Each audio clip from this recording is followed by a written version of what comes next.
Trip After Party on the Power Trip Podcast Network. Hey, oh, yeah. Okay. It is 8:58. It's the 11th day of May, and this is the After Party Podcast. Ben stuck around, and Zach and Sauce just walked in, and Corey's over there, and I'm here as well. I made a decision, guys. You're going. No, not about that. Oh. I made a real, honest to goodness, this is a true decision that I just made. Zach helped me with this morning. He didn't even know he did it. Oh, my God. I talked, as sometimes, and this happens a lot for me, guys, as I'm talking to somebody about something, I'm also realizing shit at the same time. You know, we're discussing something, and in my brain, I'm not just talking to you about it. I'm figuring out my thinking process on it as we're talking. You guys see what I'm saying on that? Yeah, you see sure. where I'm coming from? Mm-hmm. And I realized this morning that as of this moment in my history, I will no longer, on Twitter or on the radio or ever, period, talk to anybody or voice any opinion about politics or anything else from here on. Done. Why is that? Why? Because I'll tell you why. It's got nothing to do with being afraid of anybody or not wanting to argue with anybody. I realized that it is the epitome of ignorance for me to waste my time with that. Because there's zero chance I'm ever going to change anybody's mind about anything. Zero chance. But hold on. Isn't the idea of having discussions not necessarily to change someone's mind? Right. It's to have a conversation and influence Right. people's minds. Right. Yeah. That just doesn't seem to work anymore. You know, all I find is that if I bring up anything, or even if I see something that seems just like pure common sense to me, and I tweet about it, I just get killed. And last night, literally, by both sides, I was being called a snowflake and I was being called a murderer. I was being called both. But you're using Twitter as a barometer for Right. Those are the extremes. Right. Yeah. What Ha, ha, ha. What did you tweet? I tweeted about 60 Minutes. And it seemed I like saw that. What was it about? What was the 60-minute 60 story? Minutes was just fascinating because so what happened is this guy has been working in Wuhan, China, an American. Well, he wasn't born here, but he's an American scientist who is funded by what is it? The NHC, whatever it is, and the health NIH. Thank you. That's it. Thank you, Zach. And he's been working over there for like 12 years, trying to get ahead of viruses like this, right? And so what happened was that they, like last year, increased his funding and said, this is important. The Trump administration was like, this is really important that you do this, so thanks. And the guy's like, cool. And he's working with the people of China, and they're researching the bats and the other animals because this is like the first. There'll be other animal things that happen too. So they're trying to figure it out, right, and trying to get ahead of it. Well, some moron senator guy, I think from Florida. Yep. Yeah, is that right? Okay, cool. He goes on, was it Hannity or Beck? One of the two. Tucker. Yeah, he went on Tucker Carlson and said... Are you talking Marco Rubio, or who are you talking No, about? a different guy. The guy who wore the gas mask in Senate to Matt make fun Gaetz? of it. That guy, Gates. Gates goes on Fox News and says, why are we sending money to China? And then they run with it. It gets to Trump, and then Trump cuts the funding for the thing he funded a year before because he thinks it looks bad for us to be sending money to China. When in reality, we're sending money to a guy, an American, trying to kill this virus and future viruses. It makes no sense. And it was a completely political thing that was done. And it was like a series of misinformation that led to this happening. Right. And they talked to the actual scientist himself and some other scientists, and they were like, well, it makes no sense because they thought this was good stuff we were doing last year and it's really important. But now, like, the funding's gone and I'm having to lay off my scientists as we're trying to beat this. And I'm like, that doesn't make any sense. And so I tweeted, I said, this is just ignorance. I don't get it. And I just got killed by both sides. But it is ignorance, right? But nobody cared. Like, that tweet that I tweeted about 60 Minutes didn't do anybody any good except for 60 Minutes. Because it might have made a few more people watch the story, right? Right. And then I read it and I start thinking to myself, well, man, how can we not all agree that trying to find out that what is the cause of this and prevent the next one? How can we not all agree that it's a good idea to keep going on that? I don't care if you're a Democrat or Republican, you're a human, and you don't want to die, and you don't want to be shut down again next year because of a virus comes out because somebody ate a snake. Well, and shut down because of how something looks. Right. Like, it takes a simple explanation of like, no. Yeah. The lab's in China, but we're not giving it to the Chinese government. Yeah, we're giving it to this lab that's going to specialize in fighting these diseases and Right. viruses going forward. Easy explanation. Like, from a PR standpoint, it's a 3 sentences. That's what I would Yeah. think.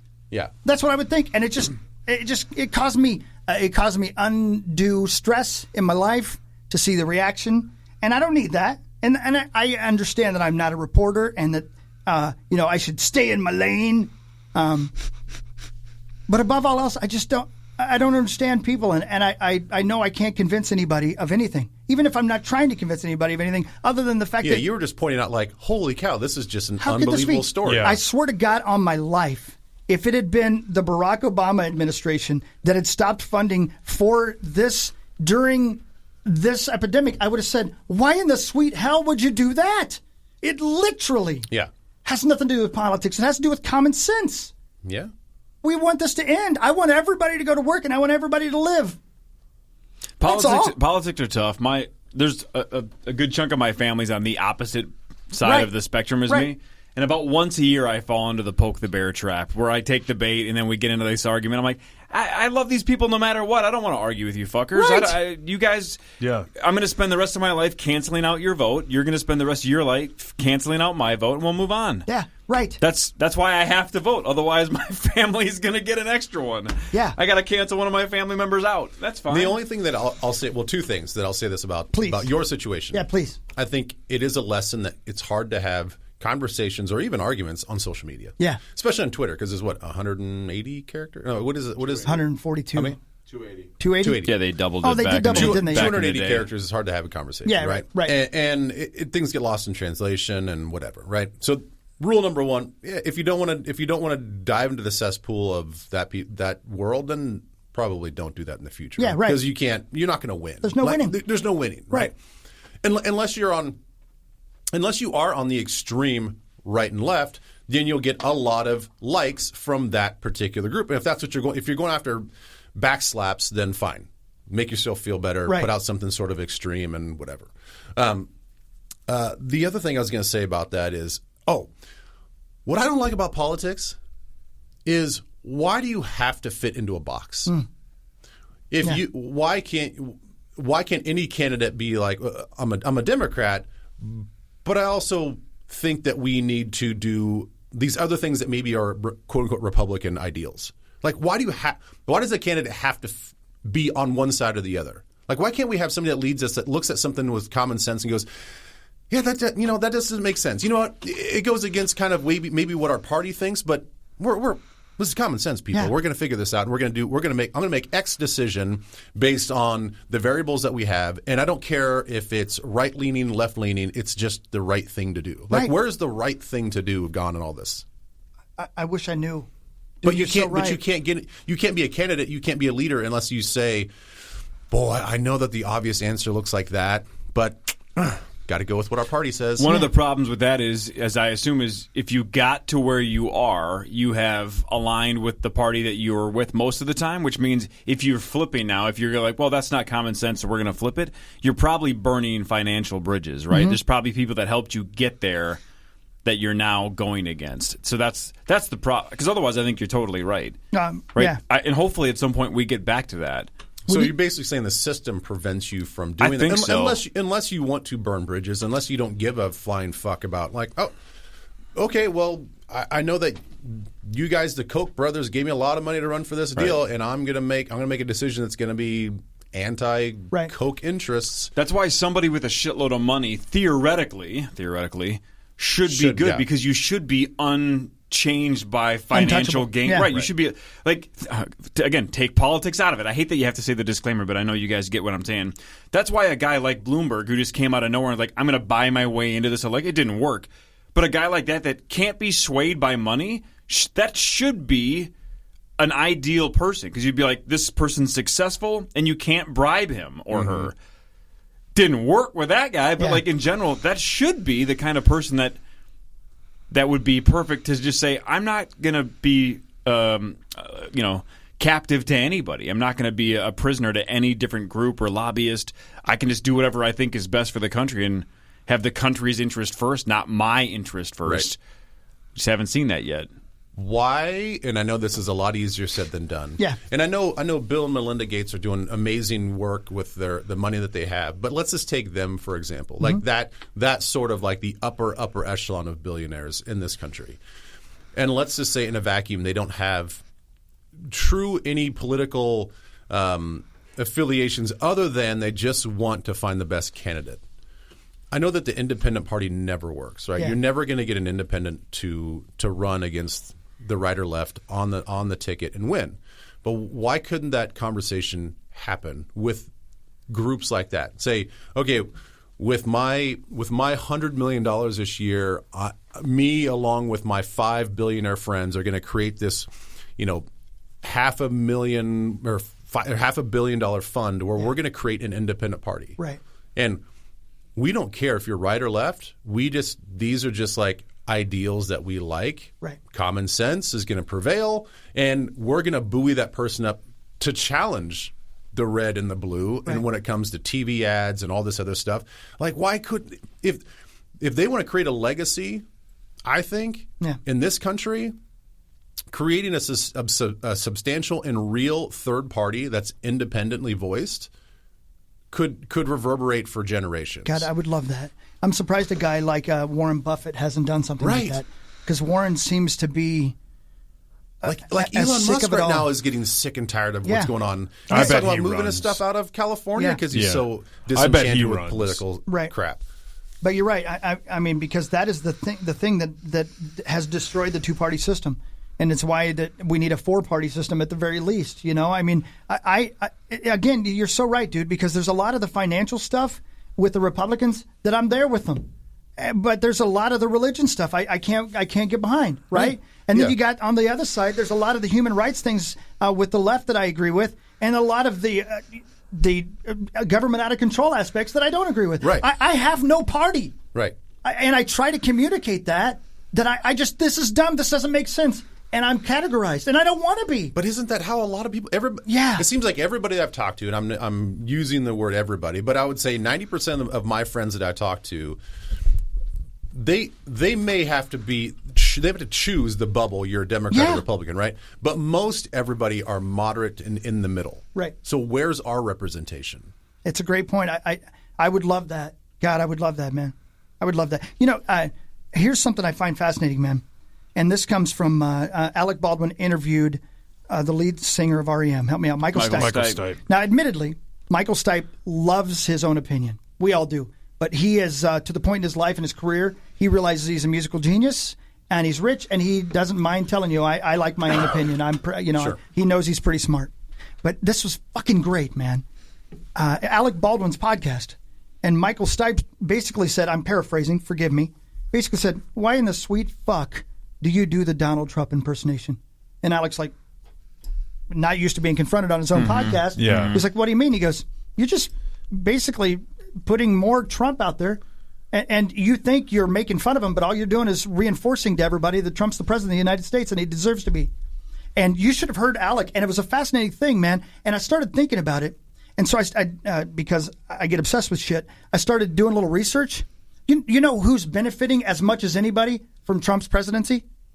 CNN. Oh, yeah. And they fucking hate him, right? Yeah. But our hatred makes us more likely to watch CNN. So they love that Trump is president. Of course. Corey, you've said this before. What's the guy that was on the Daily Show that now has his own talk show at night? The kind of like Colbert. Steve Colbert, Colbert, yeah. Colbert, I think you've said this before. Isn't Colbert's ratings out of control through the roof? Yeah. Because Well, all he does is just shit on Trump. He was, if you believe the rumors, he was in big trouble in year one because he got off to such a slow start, and then the presidency happened for Trump, and he flipped political immediately. And while Jimmy Fallon was still playing beer pong with Kate Upton and having fun and playing games, Colbert was going at Trump and cracking jokes, and there was a group that was looking for that, and he's been number one ever since, basically. Yep. Yeah, weren't they going to replace him with the guy that does the Corden. That was the rumor. Yeah. Even though a lot of people say that's not true because there was so much money tied into Colbert, but his ratings were off to a slow start. Yeah. But it's like Howard Stern, right? He's said forever that half of his audience absolutely hates him, but they just tune in because they hate him. Yeah. Right. Yeah. Yeah. So I think Stipe's got a point, but I don't know how true that is. Because also, don't you have to? Isn't the responsibility of comedians is to mock what they think is wrong? Well, that's the line, right? I mean, I don't know.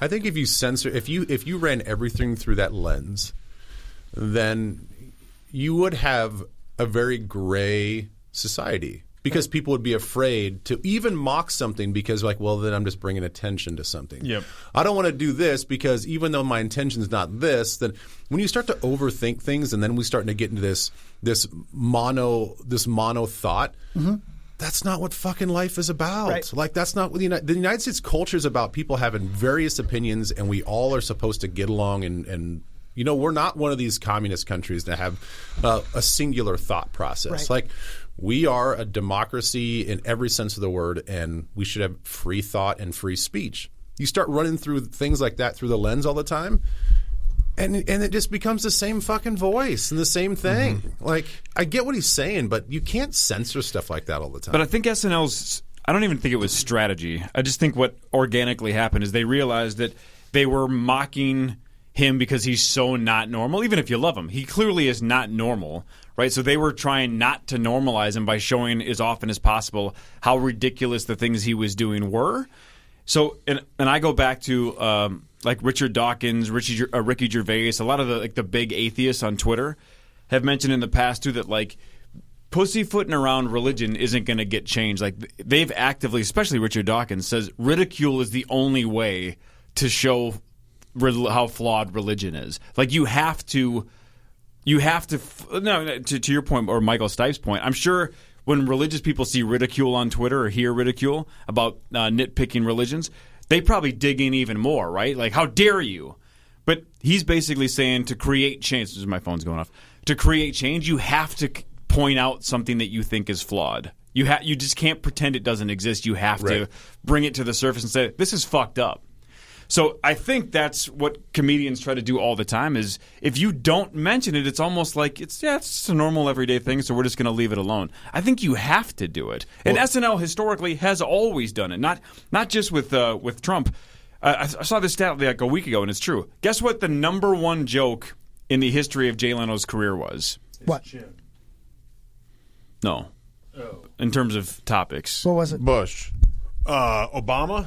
Go think of the time frame. Clinton. It was Clinton. Yeah, he good did a point, yeah. decade of Clinton jokes. It wasn't because my guess is I would bet $1 million that Jay Leno leans left, right? But Clinton was the scandal, and like he hammered Clinton for years, Right. just because it was funny. And again, he didn't want to normalize what was going on in the White House, that he's getting blowjobs behind the desk, right? That's the bit. Is you can't. I think we would all like to normalize that, but Yeah. Well, he had to crack that joke. Go ahead. You can't just pretend it didn't happen. So what I would say about where SNL is at, and in the big media people like NBCs of the world, what they have to be careful is, I think personally, is if you're going to make fun of Trump, which rightfully so, the things that he says, his mannerisms, the way at which he talks, is all stuff that's laughable. Then as this debate in this presidential election cycle gets heavier and heavier, I hope they do an equal amount of poking fun at Biden as well, because that's where I think things can get a little skewed. If you lean so heavy just making fun of one guy, well, the other guy's equally as rippable. Now, the line might be, well, are you making fun of somebody that literally might be on the edge of dementia and losing his mind? And like, how can you really make fun of that? right. But when you watch Which one are you talking about? Biden. When you watch him talk and he loses his train of thought multiple times, like that's something you can make fun of. Like you easily could go up there in a mock debate and just start rambling random shit and forgetting stuff and make fun of him. Yeah. Now, if you never make fun of them, that's when I'm like, okay, well then now you They definitely do, though. Again, if you look at the history of SNL, they ripped the shit out of Clinton, Well, that's Michael what I'm saying. Dukakis. They made fun of Obama in different ways. We can really hammer when it comes from a comedic for sure. angle. And they've had a bunch of different people play Biden, right? Like Woody Harrelson, Jason Sudeikis. They make fun of him for being kind of aloof and kind of goofy. They haven't gone after like the sexual assault allegation or anything yet, Right. but that's all this at-home shit. But I think even though they definitely lean left, I'm not trying to say SNL's in the middle. They definitely take shots at everybody in both parties. You can tell they lean left. There's no. I'm not ever going to argue that they're like righties that just like to poke fun at Trump because they like him. They definitely hate Trump. But my guess is if Biden wins, they're going to spend 4 or 8 years ripping the shit out of Biden, too.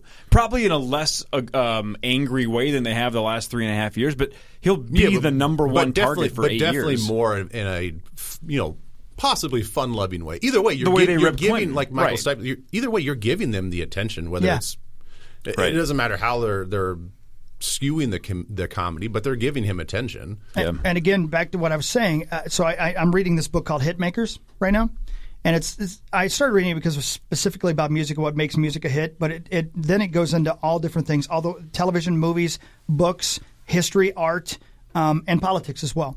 And I just happened to hit it at the right time because it's so apropos to what we're talking about right now. I would say who am I to talk to Lauren Michaels? I would say if you want to help Joe Biden, do more Joe Biden bits, because there are a couple of things I actually took notes of listening to this book, and think about what I'm about to say. Repetition becomes truth. In your brain, you can't help it. Repetition becomes truth. And specifically, familiarity makes you begin to believe something, even if when you first heard it, you believed it was a lie. And that happens a shitload today. And that's going all the way back to the beginning of our conversation with the thing on last night on 60 Minutes. That guy got on Tucker Carlson and said, we're sending money to China. We're not, technically, but if it feels good, and that's another thing in here, it feels good to hear something you agree with. Mm-hmm. So if I'm watching Fox News and they say something and I agree with them, it makes me feel good, I start believing it's true, whether or not it's true at all, whether there's a particle of truth to it at all. Confirmation bias. Absolutely. And so that leads to, and again, I'm making assumptions here, but so why does Trump make that decision? Because that's what his people want him to do. His followers have begun to believe that that's the truth. So if I stop the funding, it's going to please the people who follow me. My followers are rabid enough to go to the polls. I'm not sure all the other side's followers are rabid enough to go to the polls. This is how I win. I energize the people who believe what I'm saying. So again, the whole thing about repetition. In fact, when they were talking about music, they talked about repetition being the God particle of music. I would say repetition's the God particle of everything. Everything. Mm-hmm. Radio, television, books, life in general. You start to believe something if you hear it enough. We could all sit here right now and sing 1-877 Cars for Kids. Oh, yeah. We all have our opinions about whether or not we like that song or not. But repetition is the God particle, man. We all know it. Mm-hmm. We all know words of songs that we don't even know why we know the words of the songs. What about the 4888888? Yeah. That was a brilliant bit, yeah. Repetition, man. Well, and that's why, back in 2016, you talked about how CNN right now is just killing it ratings-wise because of the Trump stuff.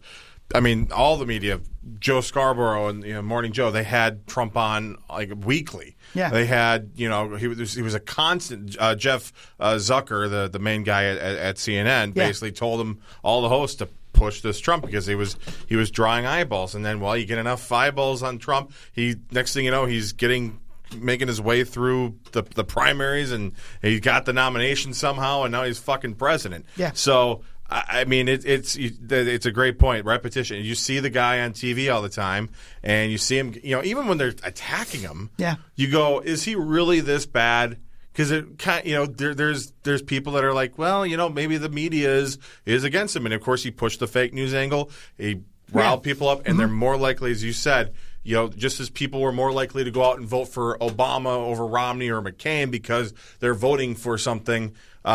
people who voted for Trump in 2016 were voting for something. CNN knows that if you're tuning into CNN, you probably hate Trump, so they're going to give you as much vitriol about Trump as they possibly can. They're poisoning you just as much as Fox News is poisoning you. 100%. Because of course. it's the Everybody right thing knows for that. the ratings. And Colbert's Right. doing the same thing, right? Absolutely. Colbert saw that when he started ripping Trump, the ratings spiked. Yeah. So if he ever went soft on Trump again, and you can tell that his hatred for Trump is genuine, but still, he would be dumb now to change course until Trump's out, whether it's 6 months from now or 4.5 years from now. So what I'm saying is both of those extremes is fucking horrible for us. Yeah. It is. It's But can we go fucking all the way back? horrible, yeah. But you know what? poison You know what's even to worse all though? of us, Let's go man. all the way back to the thing that started this whole conversation.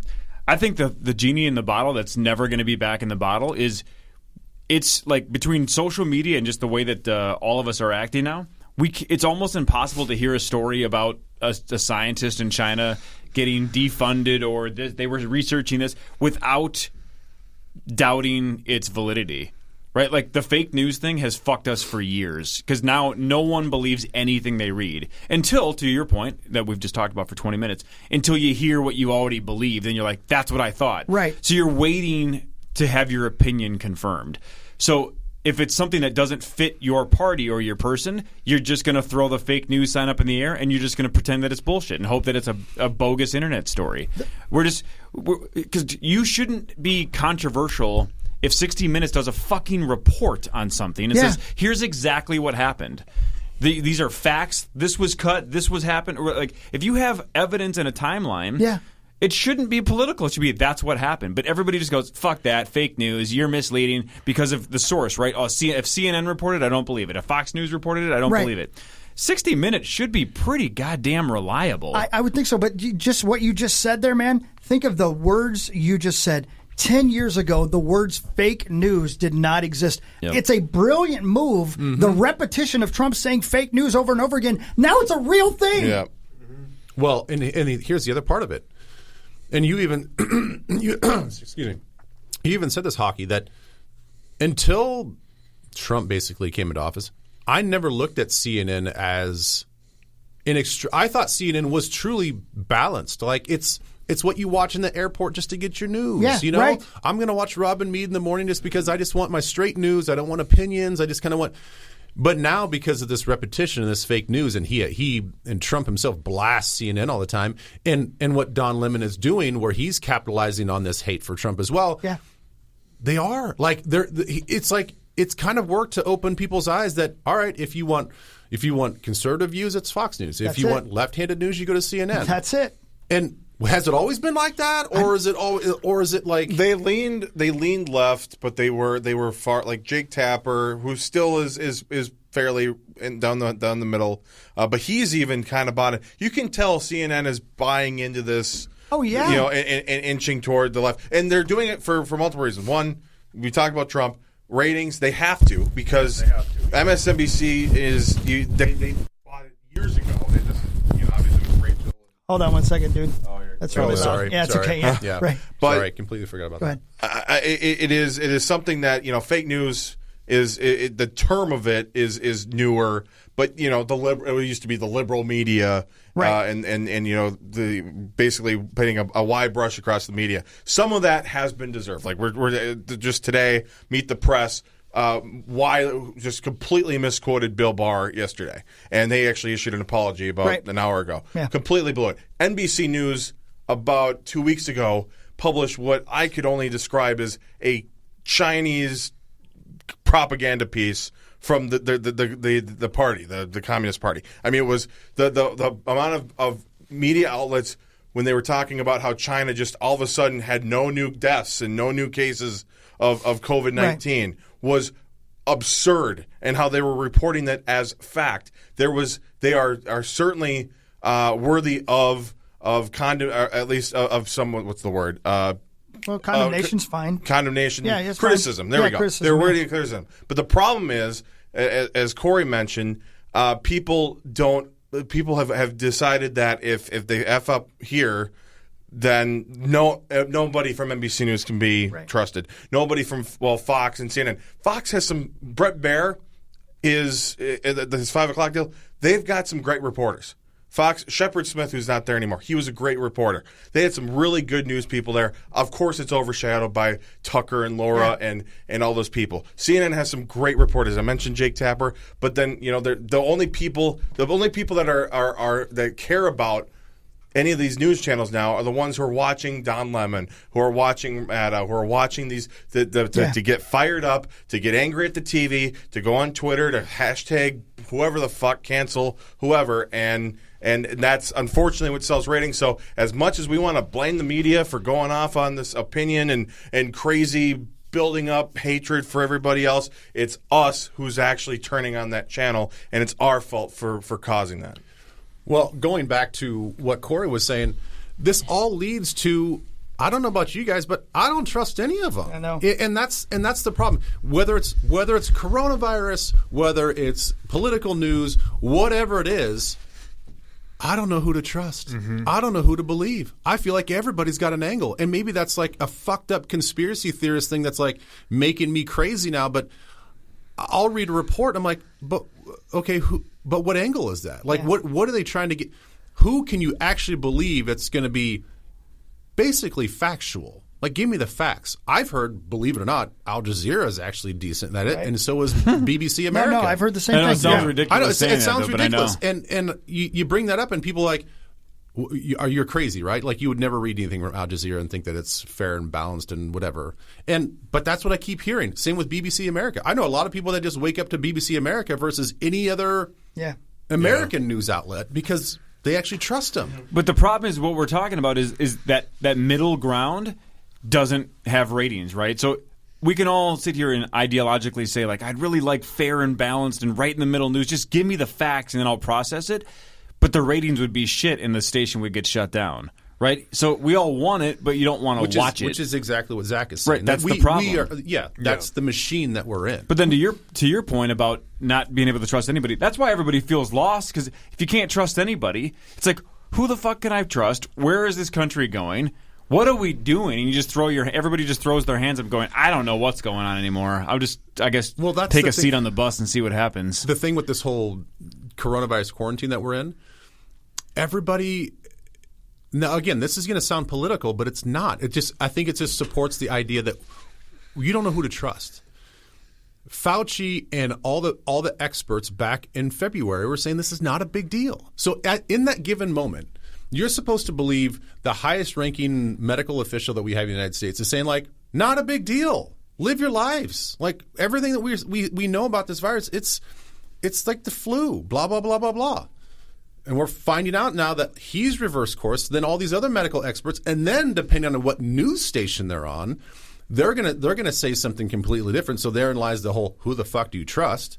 That's what's led to this.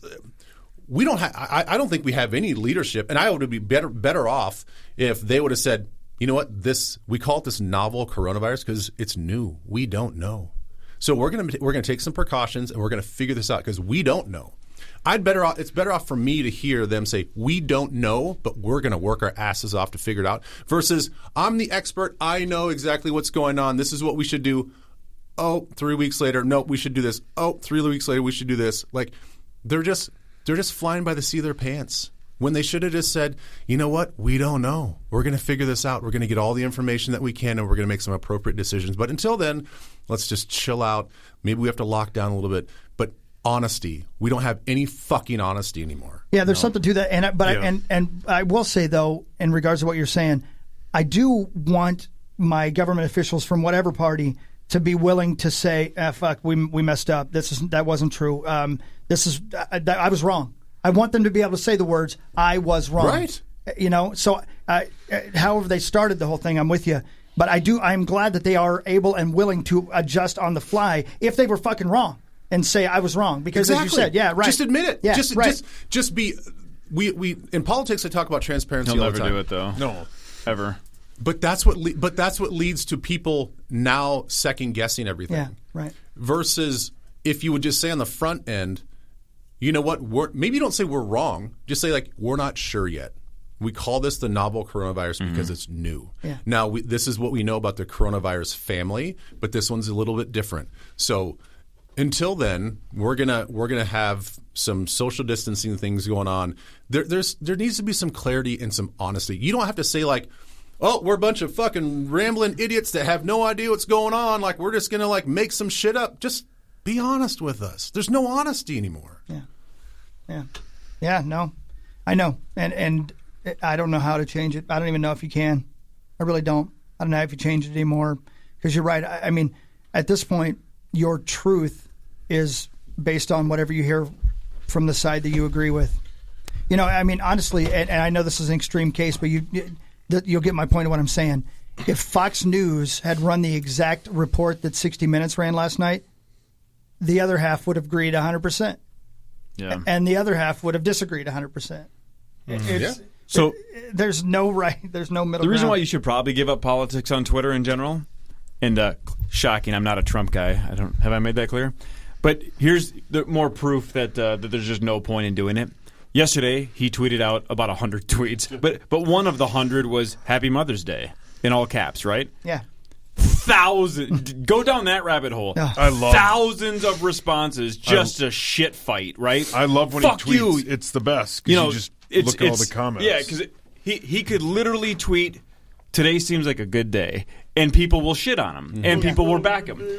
Right? It doesn't matter what he says because to this whole 40-minute conversation, people have already decided he's the worst or he's the best. So if Obama, but it's the same thing. If Obama says Happy Mother's Day, the right side would come out and shit on him as well. It's the same thing. Everybody's on a team, everybody's split, and if you're in the middle, you feel lost because you don't. To Ben's point, you don't feel like you have a voice. You don't feel like you have a path. You don't know who to talk to because you can't pick a side because the other side will shit on you. So it's tough, and the representatives that are in the middle also get lost in the shuffle, right? Because how do you get to the middle? How do you get to the top of no middle? Like there's no middle path. There's no ladder to climb. No. You just are one of those. You're the 12th candidate on a debate that has a couple of good ideas, but is too boring to get attention. Here's what I love about him. So somebody tweets this video of him and the first lady at this bit, right? About he's like surprised a bunch of heroes in uniform, which whatever, take that out of it. It says retweet of Donald Trump makes you proud to be an American. He fucking retweeted it. Of course. I mean, come on. But he does. He loves that he's. But president. all we care about now is the source. We don't give a shit about what the news is. We just care where it comes from. That's exactly right. Yeah. We don't. I mean, you could CNN or Fox News come out and say Godzilla's here, and CNN go. People watch CNN and go, holy shit, he is. It's all about the source. That's my mom. I literally asked her. That's my dad. I asked her what she was going to do for Mother's Day, and she's like, well, we had a nice little breakfast, and, it's kind of a crummy day here. It's cold, and I would normally be outside working in the garden, but I think I'll just probably watch some CNN. And I'm like, she's like, I'll just do what I normally do. I'm like, you got to find something else to do. Like, you just do. That's all my dad does. He, because yesterday, we went out and I ran some errands with him, and we get in his car, and he has it where his car radio on his satellite radio. He's listening to MSNBC, and I go, "We're not fucking listening. No, it's all he does. Yeah. He puts it on just so it's on." And my brother's like says the same thing to him. He's like, "Dad, you believe anything they say, and whatever, that's fine, but like you gotta watch a fucking if Dr. Oz anything. says something to my mom, she's just like, what? Yeah, I'm like, come on, just watch something else, Dad." And I will say one quick thing about the media and how it's changed too.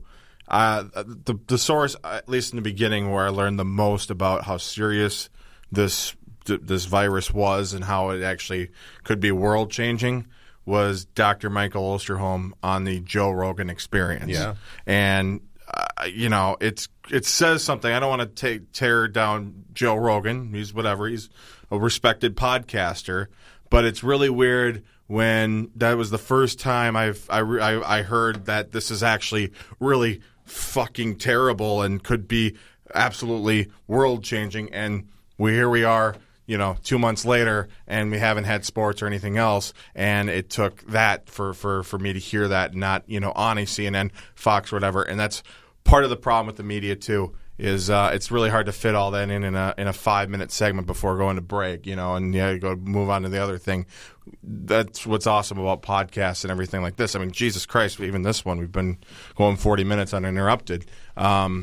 It's important to we talk about different sources.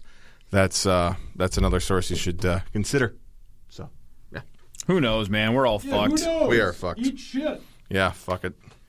Yeah. It's just hard to disconnect, that's all. I mean, you just got to really truly turn off TV, radio, Twitter. You just got to get away, otherwise there's politics almost 24/7 in almost every aspect of our lives now. It's just tough. My last piece of advice It's hard for to you, have Hawk. fun. Yeah. Fine if you want to stop debating on Twitter, it's hard to debate anything. You can't even debate, like, who do you think your favorite Vikings player is, and people are going to shit on you, you know? Fuck you. But I would advise you to not do that in your normal life. Because think about what your life is going to be if you just I just want to avoid conflict all the time. Your life becomes uninteresting. Yeah. You have opinions. It's okay to share your opinions. Maybe you don't come out with fire and vitriol every time you want to share your opinion, but I think having discussions like we're having right now, and this is a little different because I think we generally all agree with the same thing, so we're not getting conflicting opinions here, but Don't be nameless gray face. Don't be that guy. Don't be a nameless gray face guy that's afraid to share an opinion because that's uninteresting. In life, right? Ben's right. In life. On In Twitter, life. you can do whatever you want. Twitter, because you don't want to deal with true. it, and people just become mean. They don't even want to debate. They just want to be mean. Yeah, right. But in real life, when you're just face to face with people, don't turn your tail and just be like, oh, no, I don't want to get into this. Then it's boring. Yeah, you're right. That makes sense. Let me ask you guys one more question. And this is a really general question, but it's a huge question. Should it matter when you're talking about your let's say for president, you're a candidate for president, should it matter whether or not you believe that candidate cares whether you live or die as an individual?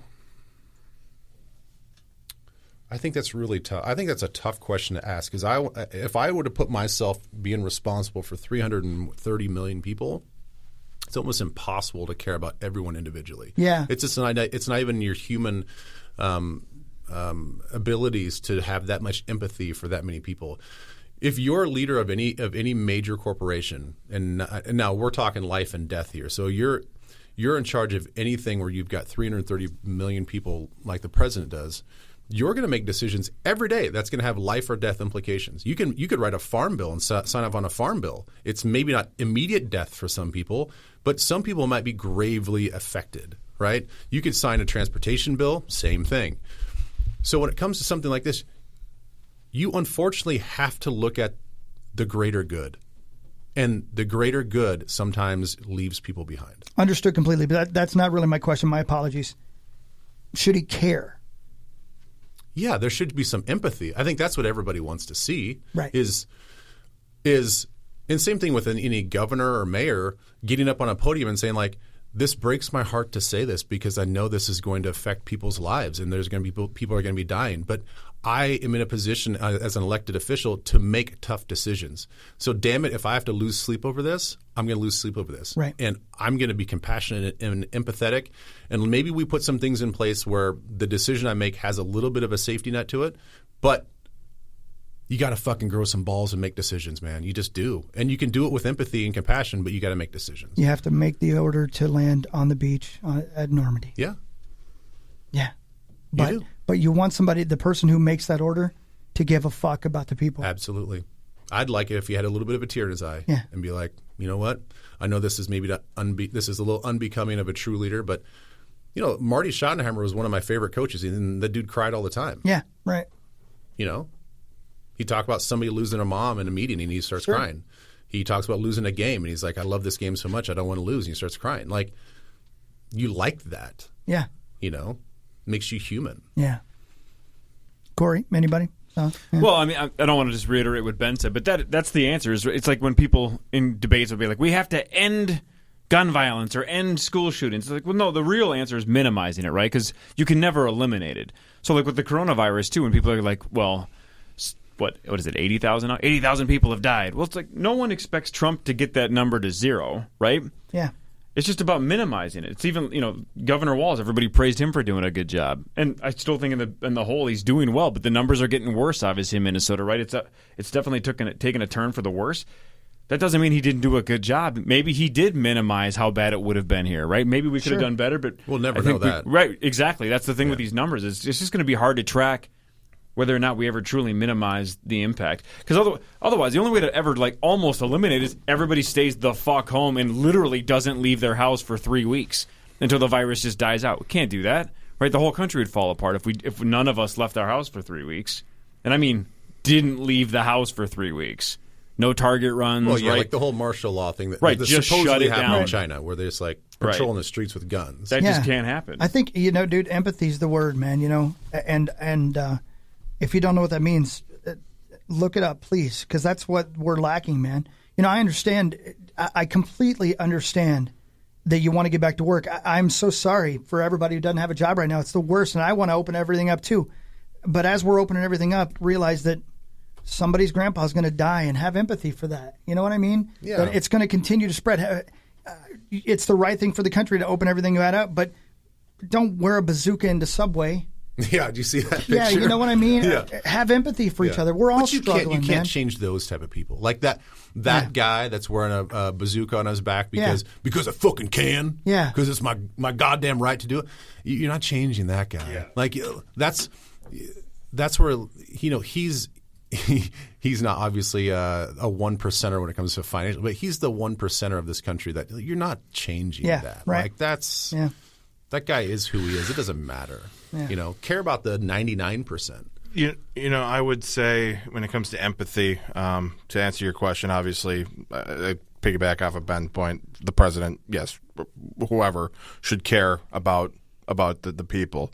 But I think we really, as far as empathy goes, there's even among the quote unquote moderates, there is a lack of empathy for people who disagree with us, and we tend to try to paint them as the worst possible people. For people, from the right to the left, they say, "Well, Jesus, you're a liberal. You must be a communist. You must be Antifa. You must be whatever. This, that, the other thing. You paint them to the extreme." On the other side, it's, "My God, how dare you not agree with what I say?" I mean, free speech is very easy when you're talking to people who agree with it. It's very hard when you're dealing with thoughts and ideas that are different from yours. And yes, don't have tolerance for people who don't tolerate everybody. There's definitely racism and sexism and homophobia and all that horrible, horrible stuff. But find a way to have empathy for people who you disagree with and are your neighbors and are your friends and family, and don't paint them with the worst brush possible. Find some common ground, and we can't control how much empathy the president has, but you can't control how much empathy you have. Well, I'll give you one easy example. Creasel is almost exactly the polar opposite of me politically too. I love the dude to death, right? But again, I think he is capable of finding common ground, and I think when him and I talk about some of that stuff once in a while, we kind of see the other side a little bit, and then probably could figure out a way to meet in the middle. That's the two of us.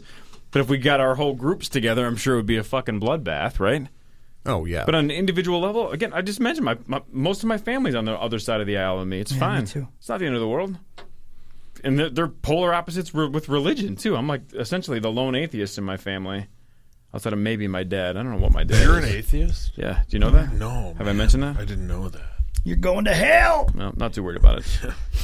And hell's coming with him. Yeah, not too worried about it. And maybe on him. Well, what's funny is we'll talk about how the other side's cool and we're cool at the other side and all that, and we'll still get comments from both sides on this podcast from people who don't get the fucking point, and that's what sucks about social media, and that's why you just got to remember that there are plenty of good people out there that are going to. But that's block why. and move on. But that's why also in any conversation, it's best to be as informed as possible when you formed your opinion, because then when you form your opinion and people attack you just to personally attack you, it doesn't affect you as much because you're like, dude, I know my facts. Like you can say whatever you want, and you can attack me and try to put me down just to get under my skin, but it's not going to affect me. Now if you're not well versed in any of it and they attack you, then you're like, oh, fuck. Like, now I'm really getting attacked. And so you just got to have an opinion, but have an informed opinion, an educated opinion. And that way you can at least be comforted in the fact that, no, I made this opinion based on looking at both sides, and this is just kind of how I feel. I see where you're coming from, This is where I sit. Yeah. But where do I get those facts to form? Well, that goes back to it. Yeah, I know, right? No. That's the bitch, right? From low-rated and then how much TV shows. And then how much do you really care? Like, how much do you really going to put your lives into? How much time are you going to spend in like, well, let me get the CNN angle, let me get the Fox angle, let me get the NBC angle, let me go over to BBC America and get their angle on one topic? Fuck that. I don't have the time to do that. No. I just go to the Daily Cost. I'm sorry? What? The Daily Cost. It's a liberal blog. Oh, is it really? Sorry. I just go to YouPorn. The Daily Cox? Yeah. Yeah, that's a whole different thing. Yeah. It's a newsletter. They do tend to swing left, though. All right. Well, there you go, guys.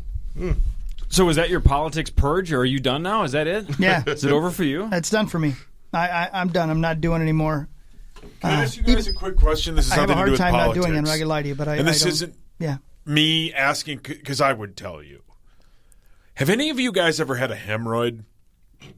No. Why do you think you have one? No, my butt. Your butt? Yeah, that's where they are. Somebody who's always at Hockey's house or Corey's house has one, and I guess it's awful. That really narrows it down. Way to keep it vague. Yeah, who cares? I know some people who've had them. He claims, quote, it's like having a hot chainsaw in my butthole. Yeah. Does he use Bengay and that stuff? I have no idea, but he says it's literally the worst thing that's ever happened Isn't that to the him. stuff you put on a hemorrhoid? Yeah. Yeah. Right. No, Preparation H. Yeah. Yeah. I'm like, Yeah, Ben preparation Gay, age. you want like that menthol in there? Yeah, he says it's Make fucking your butthole horrific. smell like mint. I like what I like. Preparation H, man, because women have them a lot when they have kids because they push so hard they shit their asshole up. See, by the way, perfect thesis statement for the Power Trip Morning Show. We just did 45 minutes of politics. The most entertaining part of this whole podcast is talking about mint buttholes. Yeah, mint buttholes. That's the name of the podcast. Hot chainsaws through your butthole, that's whatever what you he said. said. It's Hawk said ladies, when they give awful. birth, just shit out their assholes. He says it feels like he has a walnut in his butthole. Oh, man. He said it's the most uncomfortable thing of all time. Has he seen a doctor about it? Well, yeah, but If you know it's a hemorrhoid, though, I don't think you really need to see a doctor unless it gets severe. Then I do think they can remove them, right? Yeah. Do you just push them back in? well, It's like a button. It's like Charlie Bucket. Boop. Boop, boop, boop, boop. You know, you can use Preparation H on your face. For what? Wrinkles. It tightens up Like your this skin. shit that's going on here with my Sure. fucking allergies? I look like I'm 90 all of a sudden. Yeah, a lot of women use Preparation H under their eyes before they go to bed. No Or shit. just get it accidentally. Just eat somebody's butthole that's dealing with a hemorrhoid. yeah. Tell Randy I'll be right over. Oh, boy. All right. Fuck it. See you guys. Bye.